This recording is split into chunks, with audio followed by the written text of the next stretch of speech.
Aujourd'hui, on va parler de l'un des mangaka les plus célèbres de notre époque, Eiichiro Oda, le célèbre créateur du manga One Piece. Oda a captivé des millions de personnes à travers le monde entier avec son histoire qui suit l'équipage du chapeau de paille. Avant de plonger dans l'univers fascinant de Oda, n'oubliez pas de vous abonner, de lâcher un like et surtout dites-moi en commentaire quel est votre personnage préféré de One Piece. Et si vous avez jamais commencé One Piece, dites-le moi en commentaire. Alors attachez vos ceintures, hissez les voiles car le voyage commence maintenant.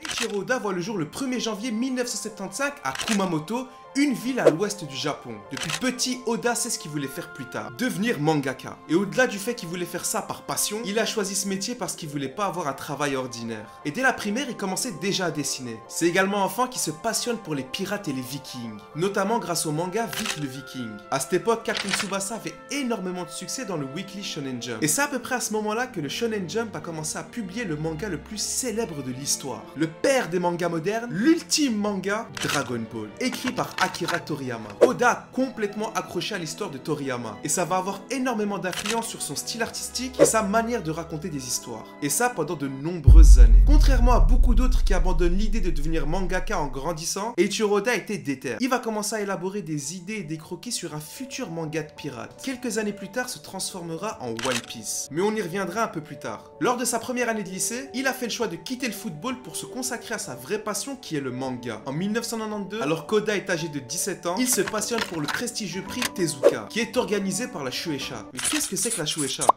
Eh ben la Shueisha, c'est l'une des plus anciennes et des plus grandes maisons d'édition de manga du Japon. Depuis sa fondation en 1925, elle joue un rôle essentiel dans le développement de l'industrie du manga. C'est grâce à eux qu'on a eu la majorité des mangas qu'on connaît aujourd'hui. La Shueisha, c'est des vrais précurseurs dans leur domaine. Ils ont toujours été en avance sur les tendances et ont su innover dans le monde du manga. C'est eux qui ont créé le fameux magazine dont on a parlé précédemment, le Weekly Shonen Jump. Ce magazine, c'est devenu une véritable référence pour les mangas populaires. Au-delà du fait que la Shueisha est très forte pour trouver des pépites, il donne aussi l'opportunité à n'importe qui de présenter ses œuvres à travers le prix Tezuka. C'est comme ça que Oda va consacrer 4 mois de sa vie pour écrire son premier manga en one shot. Son tout premier manga va s'appeler Wanted. C'est une sorte de gag western avec une touche de surnaturel. À ce moment-là, Oda est fier de son travail, mais il craignait quand même la désapprobation de ses parents et de ses professeurs. Du coup, il va soumettre son travail sous un pseudonyme, Tsuki Imizu Kikundo.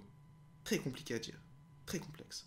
Finalement, Wanted va obtenir une distinction au 44e Tezuka Awards aux côtés de 2 autres mangas. Et ça va valoir à Oda 500 000 yens. Mais pas que. Il va aussi avoir la reconnaissance de nombreux professionnels de l'industrie. Ça, c'est plus important. Au début de l'année 1993, Oda va dorénavant utiliser son vrai nom et prénom, qui a son diplôme d'études secondaires, et va suivre un programme d'architecture à l'université Kyochu Tokai. Et tout en poursuivant ses études, il va se lancer dans le monde professionnel en tant qu'assistant mangaka. Qu'est-ce qu'un assistant de mangaka? Il existe 2 catégories d'assistants professionnels, à savoir les aspirants mangaka et les spécialistes de l'assistanat. Il est fréquent que les nouveaux auteurs, avant de lancer leur propre manga, vont se lancer dans l'assistanat pour apprendre les bases du métier. Et dans ces situations-là, la relation entre un mangaka et son assistant est un peu comparable comme une sorte de prof avec son élève. Maintenant, la deuxième catégorie de personnes, qui sont des assistants spécialisés, ce sont souvent des mangaka qui n'ont pas réussi à percer dans le métier. Ça, c'est vraiment triste. Mais il y a aussi des personnes qui ont délibérément choisi cette voie. Et certaines personnes parviennent même à se faire une réputation dans le domaine, à tel point qu'ils sont recherchés par les mangaka. Oda a commencé sa carrière en tant que simple assistant. Et son premier emploi en tant qu'assistant était avec le mangaka Shinobu Kaitani. Il a travaillé sur les derniers chapitres du manga Midoriyama Police Gang. Bien qu'il a été son assistant que durant 1 mois, cette expérience a été déterminante pour Oda, car ça lui a tout simplement permis de faire ses premiers pas dans le monde de la production de manga professionnel. Et après cette expérience, Oda a consacré 18 mois à aider un autre mangaka, Masaya Tukihiro. Il l'a aidé durant la dernière année de parution du manga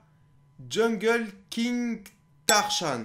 Bref, et 18 mois c'était la plus longue collaboration que Oda ait eue avec un seul mangaka. Et au début, Tukihiro était vraiment pas chaud à donner des tâches importantes à ses assistants. Mais ça n'a pas empêché Oda de développer une grande partie de sa technique. Pendant cette même période, il va développer d'autres histoires courtes. Kamikara Mirai no Present est publié dans le Jump original en octobre 1993. Et son talent ne passe pas inaperçu. Et la rédaction du Weekly Shonen Jump le remarque à nouveau lorsqu'il gagne la première place du Hopstep Award, qui est une sorte de concours mensuel du Weekly Shonen Jump. Et il va gagner ce concours avec un autre one-shot qui s'appelle Ikiyaku. En 1994, il fait sensation avec Monster, qui est publié dans l'Autumn Special, qui est un autre magazine saisonnier du Weekly Shonen Jump. En 1996, il va entamer son dernier poste en tant qu'assistant de mangaka, auprès de Nobuhiro Watsuki. Et il va travailler sur le manga Kenjin le Vagabond. Quand il y a une traduction, ça fait plaisir.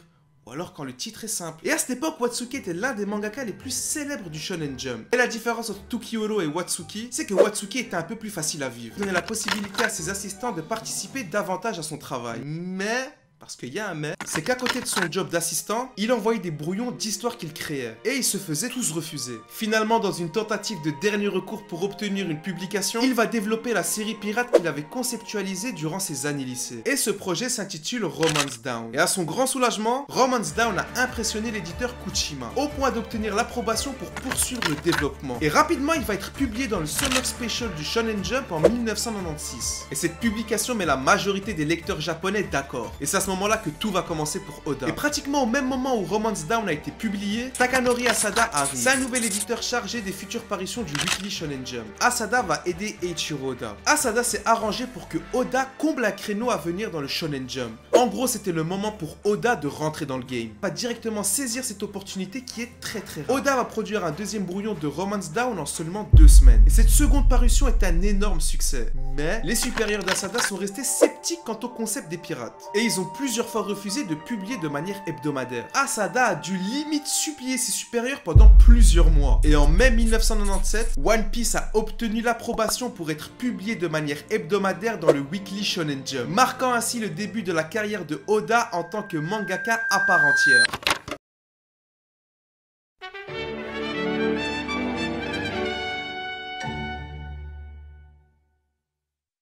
Pour Oda, l'élaboration des premiers chapitres de One Piece était plutôt simple. Avec le magazine Jump, il fallait environ 10 chapitres pour savoir si le lecteur validait ou non une nouvelle série. En juillet 1997, le Weekly Shonen Jump numéro 34 publie le premier chapitre de One Piece, qui s'intitule à nouveau Romance Down. Le ref, il voulait pas lâcher, il était déter.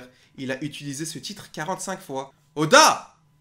Fusillade. Et la publication de ce premier chapitre était un succès. Au fil des années suivantes, One Piece est devenu une très grosse franchise. En 1999, ce sera le début de l'anime qu'on connaît aujourd'hui. À l'époque, les personnages avec des grands yeux, comme Sailor Moon par exemple, étaient beaucoup plus populaires. Contrairement au style plus ancien avec les yeux pointillés comme Dragon Ball. Et si vous avez déjà vu One Piece, bah vous savez que les personnages sont un peu étranges et excentriques. Mais au fil des années, les traits des personnages vont énormément évoluer. Et certains d'entre eux vont devenir beaucoup plus charismatiques. Comme par exemple Zoro ou Sanji. Chopper par exemple n'était pas aussi mignon qu'il l'est aujourd'hui. Et ces différences s'appliquent à énormément de personnages. Et il n'y a pas que les personnages qui ont changé. Contrairement à aujourd'hui, les planches des premiers chapitres étaient beaucoup plus simples. Et ce changement de style n'est pas anodin. Plus l'histoire devient sombre et mature, et plus les dessins sont détaillés et émotionnellement intenses. Et au-delà du manga, One Piece va aussi permettre à Eiichiro Oda de rencontrer sa femme. Il la rencontrera pour la première fois en 2002 lors d'un spectacle One Piece où elle interprétait le personnage de Nami. Eiichiro Oda et Chiaki Inaba vont se marier le 7 novembre 2004. Et après leur mariage, Oda va faire une promesse à sa femme. Celle de finir One Piece dans 10 ans et après ça, faire le tour du monde.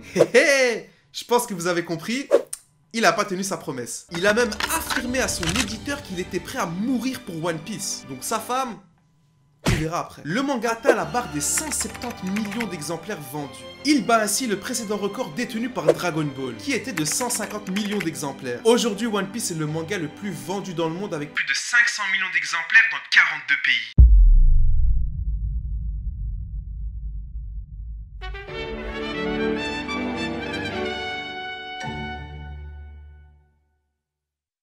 Alors que tous les fans se demandent comment One Piece pourrait se terminer, une nouvelle information est venue s'ajouter. Naito, qui est le rédacteur en chef du Shonen Jump, s'est exprimé à ce sujet. Tout d'abord, il a mentionné qu'il restait beaucoup de contenu à développer. Selon lui, le manga devrait se conclure en 2024. Faut pas oublier que de base, Oda avait dit qu'il allait finir One Piece en 5 ans. Puis, il a dit à sa femme qu'il allait finir One Piece dans 10 ans. Donc bon...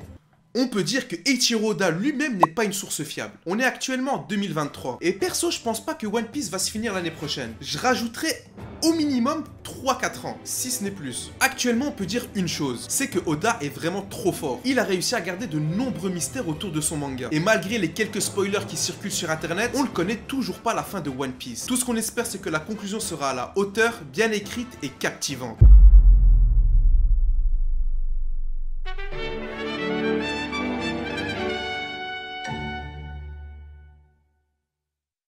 La série a été annoncée pour la première fois en juillet 2017 pour commémorer le 20e anniversaire du manga. Eiichiro Oda sera consultant scénaristique. Et avec l'annonce de la série, Oda a dit que la première condition pour que la série se fasse, c'est qu'elle soit fidèle aux fans qui ont soutenu One Piece pendant 20 ans. De base, le tournage était censé commencer en fin d'année 2020 en Afrique du Sud. Mais je sais pas si vous vous souvenez en 2020, mais masque, papier toilette, tout ça, on se souvient.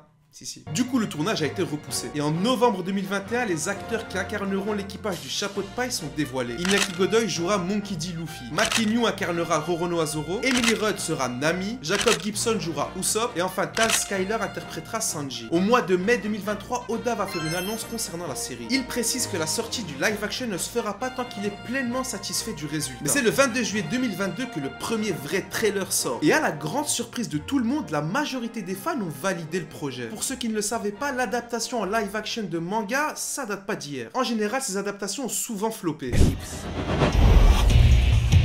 Si la prophétie doit se réaliser, alors le temps nous est compté. Toi seul en as le pouvoir. Cool.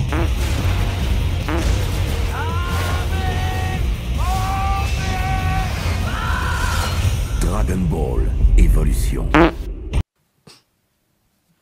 C'est tellement beau que quelqu'un me tue par pitié. Akira Toriyama, on pense à toi. Quant à One Piece, c'est une toute autre histoire. Oda a l'air extrêmement impliqué dans le projet, à tel point qu'il ne veut pas que la série sorte tant qu'il n'en est pas satisfait. Et ça donne espoir.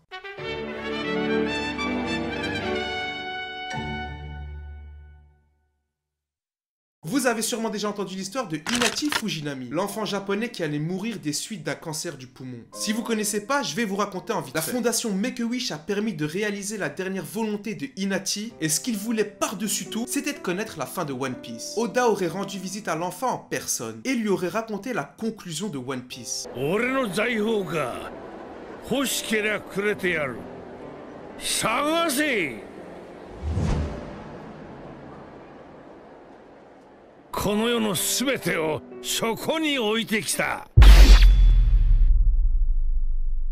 Franchement, c'est ça. Donc, Qui est complètement faux. Personne, à part Oda, ne connaît le dénouement de One Piece.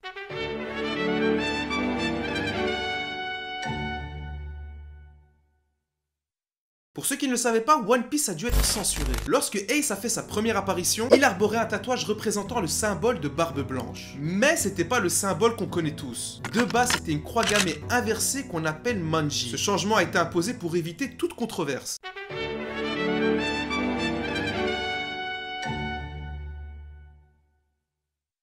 Je pense que niveau emploi du temps, personne ne peut battre Oda. Même si on sait que la société japonaise est habituée aux longues heures de travail, celui de Oda est particulièrement spécial. Cet acharné de travail ne dort que 3 heures par nuit dans une semaine de travail normale. Plus précisément, il se lève à 5 heures du matin. Après ça, il prend un petit déjeuner, parfois il le saute, et il travaille jusqu'à 2 heures du matin. Soit près de 21 heures de travail. Et à cause de ce rythme de travail de fou furieux, il a eu quelques problèmes de santé. Régulièrement, il doit prendre des pauses pour se reposer pour ensuite reprendre le travail. Je vous rappelle qu'il devait finir One Piece en 5 ans. Faut pas oublier ça.